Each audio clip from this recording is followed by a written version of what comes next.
എല്ലാവർക്കും നമസ്കാരം. ഞാൻ സരിതാ മഹേശ്വരൻ. ഇന്ന് ശ്രീകൃഷ്ണവിലാസ മഹാകാവ്യത്തിൻ്റെ 11ാമത്തെ സർഗത്തിലെ 139, 140, 141 എന്നീ 3 ശ്ലോകങ്ങളാണ് നമ്മൾ പഠിക്കാൻ പോണത്. ഇതിൽ 3 ശ്ലോകങ്ങളിലും വിയോഗിനി വൃത്തമാണുള്ളത്. നമുക്ക് ആദ്യം 139ാമത്തെ ശ്ലോകം നോക്കാം. സപതി ശ്രുതപാഞ്ചജന്യനാദ സഹദേവൈർമുനിഭിः സനാതനൈശ്ച ശതമന്യുരുപേത്യ ദൈത്യശത്രും വിനയേന സ്വഗൃഹോദരം നിനായ. ആദ്യം പദച്ഛേദം പറയാം. സപതി ശ്രുതപാഞ്ചജന്യനാദ സഹ ദേവൈഃ മുനിഭിः സനാതനൈഃ ച ശതമന്യു ഉപേത്യ ദൈത്യശത്രും വിനയേന സ്വഗൃഹോദരം നിനായ. പദച്ഛേദമൊക്കെ വളരെ കുറച്ചേ പറയാനുള്ളൂ. നമുക്ക് അർത്ഥത്തിലേക്ക് കിടക്കാം. അങ്ങനെ ഭഗവാൻ പ്രാഗ്ജ്യോതിഷപുരത്തിൽ നിന്ന്, അതായത് നരകാസുരനെ വധിച്ചിട്ട് നരകാസുരൻ്റെ പുത്രന് അധികാരങ്ങളൊക്കെ നൽകി വേണ്ടതുപോലെയൊക്കെ അനുഗ്രഹിച്ചിട്ട് അവിടെ നിന്ന് സ്വർഗത്തിലേക്ക് ത്രിവിഷ്ടപത്തിലേക്ക് പോരുകയാണ് ഉണ്ടായത് എന്നാണ് പറഞ്ഞു നിർത്തിയത്.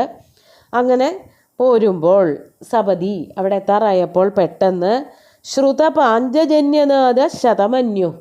ശതമന്യു എന്ന് പറഞ്ഞാൽ ഇന്ദ്രൻ എന്നാണ് അർത്ഥം. ശതം മന്യവ, മന്യു എന്നുള്ളതിന് യാഗം എന്നർത്ഥം. ശതം മന്യവോ അസ്യ സന്ധീതി ശതമന്യു. ആരാണോ 100 യാഗങ്ങൾ ചെയ്തിട്ടുള്ളത് ആ ആള്, അതാണ് ശതമന്യു എന്ന് പറയുന്നത്. മന്യു എന്നുള്ളതൊരു നാനാർത്ഥക പദമാണ്. ദേഷ്യം എന്നൊക്കെ അർത്ഥമുണ്ട്. ഇവിടെ യാഗം എന്നാണ് അർത്ഥം. ശതമന്യു 100 യാഗങ്ങൾ ചെയ്തിട്ടുള്ള ആളാണ് ഇന്ദ്രനാവ്. അതുകൊണ്ടാണ് ഇന്ദ്രനെ ശതമന്യു എന്ന് പറയുന്നത്. അദ്ദേഹം ദേവേന്ദ്രൻ എങ്ങനെയുള്ളതായിരുന്നു? ദേവേന്ദ്രൻ്റെ വിശേഷണം എന്താ കൊടുത്തിരിക്കുന്നത്? ശ്രുത പാഞ്ചജന്യനാഥ, ശ്രുതമായ പാഞ്ചജന്യത്തിൻ്റെ നാദത്തോടു കൂടിയവൻ. അതായത് അകലെന്ന് തന്നെ ഭഗവാൻ വരുന്നുണ്ട് എന്നുള്ളത് ഇന്ദ്രന് മനസ്സിലായി. പാഞ്ചജന്യത്തിൻ്റെ ശബ്ദം ദൂരേന്ന് കേൾക്കാറായി. അതാണ് ശ്രുത പാഞ്ചജന്യനാഥ. പാഞ്ചജന്യത്തിൻ്റെ ശബ്ദം അകലെ നിന്ന് കേൾക്കുന്നവനായിട്ടുള്ള ആ ഇന്ദ്രൻ ശതമന്യു. ദേവൈഃ സനാതനൈഃ മുനിഭിഃ ച.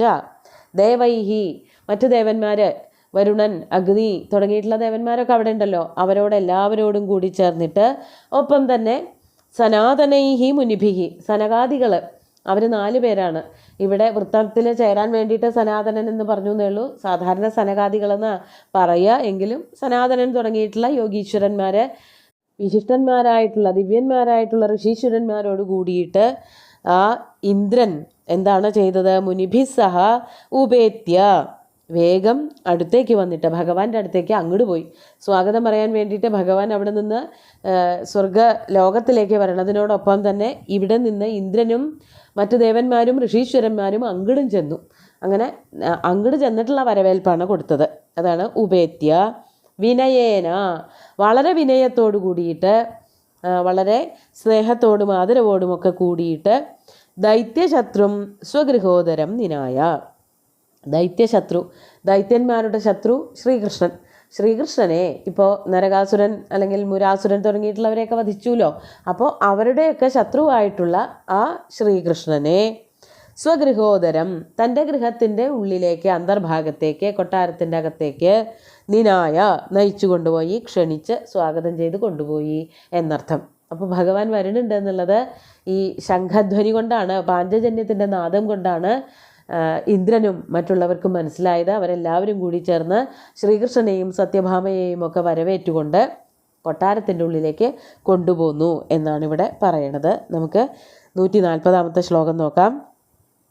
വിധിവത്കൃത സത്കൃതിർമഘോനാമധുജിത് പ്രീതികരഃ കരേ ക്ഷണേന ശ്രവണാഭരണം ദദാവദിത്യൈ മധുരം സാ ച തമാഹ സുപ്രസന്ന. നമുക്ക് ഇതിൻ്റെ പദച്ഛേദം നോക്കാം. വിധിവത്കൃത സത്കൃതി മഘോന മധുജിത് പ്രീതികര കരേ ക്ഷണേന ശ്രവണാഭരണം ദദൗ അദിത്യൈ മധുരം സാ ച തം ആഹ സുപ്രസന്ന.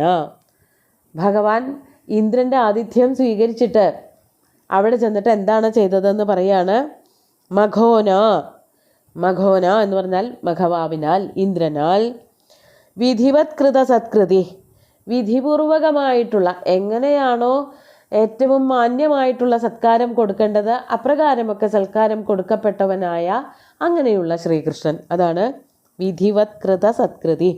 വിധിപ്രകാരമൊക്കെ സത്കാരങ്ങൾ അർപ്പിക്കപ്പെട്ടവനായ ആ ശ്രീകൃഷ്ണൻ. അങ്ങനെ സത്കാരങ്ങളൊക്കെ ലഭിച്ചത് കൊണ്ട് ഭഗവാന് വളരെയധികം സന്തോഷമുണ്ടായി. അതാണ് പ്രീതികര. വളരെ സന്തോഷത്തോടു കൂടിയ പ്രീതി വന്നു ഭവിച്ചവനായിട്ടുള്ള മധുജിത്ത്. ആ ശ്രീകൃഷ്ണൻ, മഹാവിഷ്ണുവിൻ്റെ അവതാരമായിട്ടുള്ള ശ്രീകൃഷ്ണൻ, മധു എന്ന് പറഞ്ഞ അസുരനെ ജയിച്ചവൻ മധുജിത്ത്. അങ്ങനെയുള്ള ഭഗവാൻ ക്ഷണേന അതൊക്കെ സ്വീകരിച്ചു കഴിഞ്ഞതിന് ശേഷം വേഗം തന്നെ എന്തു ചെയ്തു? ശ്രവണാഭരണം അതിഥ്യൈ കരേ ദദൗ. ആ തൻ്റെ കയ്യിലുണ്ടായിരുന്നതായ മണികുണ്ടലങ്ങൾ അത് കൊടുക്കാനായിട്ടാണല്ലോ സ്വർഗത്തിൽ പോയി എന്ന് പറഞ്ഞത്. അത് വേഗം തന്നെ അതിഥിയുടെ കൈകളിലേക്ക്, അമ്മയുടെ കൈകളിലേക്ക് സമർപ്പിച്ചു. അതാണ് ശ്രവണാഭരണം. ശ്രവണം ചെവിയാണ്, കാതുകളുടെ ആഭരണം, കമ്മലുകൾ, കുണ്ടലങ്ങൾ. ആ കുണ്ടലങ്ങൾ വേഗം തന്നെ അതിഥിയുടെ കൈകളിലേക്ക് അർപ്പിച്ചു. കരേ ദദൗ. അങ്ങനെ കൊടുത്തപ്പോൾ ദേവി എന്താ ചെയ്തത്? അതിഥി ദേവി എന്താ പറഞ്ഞത്? സാ സുപ്രസന്ന തം മധുരം ആഹ ച. വളരെയധികം സന്തോഷവതിയായി തീർന്ന, പണ്ടെപ്പോഴോ അത് മോഷ്ടിക്കപ്പെട്ടതാണ് ഈ കുണ്ടലങ്ങൾ, അതിപ്പോഴാണ് തിരിച്ചു കിട്ടണത്. അത് കിട്ടിയതോടു കൂടിയിട്ട് വളരെയധികം സന്തോഷവതിയായി തീർന്ന ആ അതിഥി ദേവി മധുരം, വളരെ മധുരമായിട്ട് കേൾക്കാൻ രസകരമായ രീതിയിൽ പറഞ്ഞു. ഭഗവാനോട് ഇപ്രകാരം അതിഥി ദേവി സംസാരിച്ചു എന്നാണ് പറയണത്. എന്താ പറയണത് എന്നുള്ളത് അടുത്ത ശ്ലോകത്തിലാണ്. നമുക്ക് 141 ശ്ലോകം കൂടി നോക്കാം. മണികുണ്ടലമേതദംബുജാക്ഷ പ്രതിപക്ഷാൻ മഹതസ്ത്വയോപനീതം പുനരുക്തമഭൂന്മമ ത്വദീയൈശ്ചരിതൈ കൽപ്പിതകർണപൂരണായ. ആദ്യം പദച്ഛേദം പറയാം. മണികുണ്ടലം ഏതത് അംബുജാക്ഷ പ്രതിപക്ഷാത് മഹതഃ ത്വയാ ഉപനീതം പുനരുക്തം അഭൂത് മമ ത്വദീയൈഃ ചരിതൈഃ കൽപ്പിതകർണപൂരണായാഃ.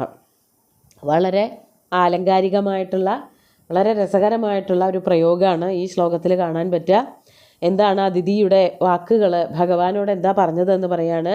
ഹേ അംബുജാക്ഷ, അംബുജം പോലെയുള്ള, താമര പോലെയുള്ള കണ്ണുകളോടുകൂടി അവനെ സുന്ദരനായിട്ടുള്ള ഹേ ശ്രീകൃഷ്ണ, ഏതത് മണികുണ്ടലം. ഇപ്പോൾ അങ്ങ് എനിക്ക് തന്നതായ, എൻ്റെ കയ്യിൽ അർപ്പിച്ചതായിട്ടുള്ള ഈ മണികുണ്ടലമുണ്ടല്ലോ, രത്നം പതിപ്പിച്ചതായിട്ടുള്ള സുന്ദരമായിട്ടുള്ള ഈ കമ്മലുകൾ, അത് മഹതഃ പ്രതിപക്ഷാത്, വളരെ ബലവാന്മാരായിട്ടുള്ള പ്രതിപക്ഷക്കാരുടെ കയ്യിൽ നിന്ന്. പ്രതിപക്ഷം എന്ന് പറഞ്ഞാൽ ശത്രുപക്ഷം എന്നാണ് അർത്ഥം. അതുകൊണ്ടാണിപ്പോൾ രാജ്യം അല്ലെങ്കിൽ ഒരു സംസ്ഥാനമൊക്കെ ഭരിക്കുന്നവർ ഭരണപക്ഷവും മറുപക്ഷം പ്രതിപക്ഷം എന്നുള്ള പേരിലും അറിയപ്പെടുന്നത്. സത്യത്തിൽ അത് ശത്രുപക്ഷമൊന്നുമല്ല, ഇവരെ തിരുത്താൻ വേണ്ടിയിട്ടുള്ള ഒരു പക്ഷമായിട്ട് നിലനിൽക്കുന്നവരാണ്. അത്ര കണ്ട് ജയത്തിൻ്റെ എണ്ണം കിട്ടാത്തവരെയാണ് പ്രതിപക്ഷമായിട്ട് കൽപ്പിക്കുക. പക്ഷേ ഇവിടെ ഉദ്ദേശിക്കുന്നത് ശത്രുപക്ഷം തന്നെയാണ്. ദേവന്മാരുടെ ശത്രുപക്ഷം എന്ന് പറഞ്ഞാൽ അസുരന്മാരാണല്ലോ, അവർ ഭയങ്കരന്മാരുമാണ്. അതുകൊണ്ടാണ് മഹത ശത്രുപക്ഷാത്. മഹത എന്ന് പറഞ്ഞാൽ അവരുടെ ആ ഭീകരത, ഭയങ്കര ശക്തിമാന്മാരാണ്. അവരുടെ കയ്യിൽ നിന്ന് വാങ്ങിച്ചു കൊണ്ടുവന്നതായ, തിരിച്ചെടുത്തു കൊണ്ടുവന്നതായ ത്വയാ ഉപനീതം, അങ്ങയാൽ കൊണ്ടുവരപ്പെട്ടതായ, അവിടെ നിന്ന് കിട്ടി എനിക്ക് കൊണ്ടുവന്നു തന്നതായിട്ടുള്ള മണികുണ്ടലം, ഈ രത്നകുണ്ടലങ്ങളുണ്ടല്ലോ, അതിപ്പോൾ എന്തായി തീർന്നിരിക്കുന്നു? ത്വദീയൈഹി ചരിതൈഹി കൽപ്പിതകർണപൂരണായാഹ മമ.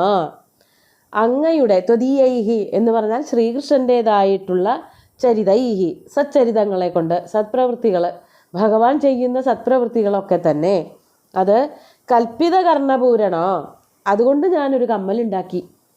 എൻ്റെ കർണങ്ങൾ ആ ചരിതങ്ങളെ കൊണ്ട് പൂർണ്ണമാണ്. അതാണ് കൽപ്പിത കർണപൂരണായ. കർണപൂരണം ആ കഥകൾ കൊണ്ട് നിർവഹിച്ചു കഴിഞ്ഞിരിക്കുന്നു. എനിക്ക് പ്രത്യേകിച്ചൊരു കമ്മലിൻ്റെ ആവശ്യമില്ല. എൻ്റെ കാതുകൾ തിളങ്ങുന്നത്, കാതുകൾക്ക് ശോഭ കൊടുക്കുന്നത് അങ്ങയുടെ കഥകൾ തന്നെയാണ്. അതിനിനി പ്രത്യേകിച്ച് രത്നങ്ങളുടെ ഒന്നും ആവശ്യമില്ല. എത്ര ഭംഗിയായിട്ടാണ് കവി പറഞ്ഞിരിക്കണം നോക്കൂ. കൽപ്പിതകർണപൂരണായാഹ മമ. അങ്ങനെയുള്ള ഒരു ഭഗവാന്റെ കഥകൾ കൊണ്ടൊരു കുണ്ടലം, 2 കുണ്ടലങ്ങൾ ഉണ്ടാക്കി ഞാൻ 2 കാതിലും ഇട്ടിരിക്കുകയാണ് എൻ്റെ പുത്രൻ്റെ മഹച്ചരിതങ്ങളെ കൊണ്ട്. അതുകൊണ്ട് വലിയൊരു ആഭരണമായി കഴിഞ്ഞിരിക്കുന്നു.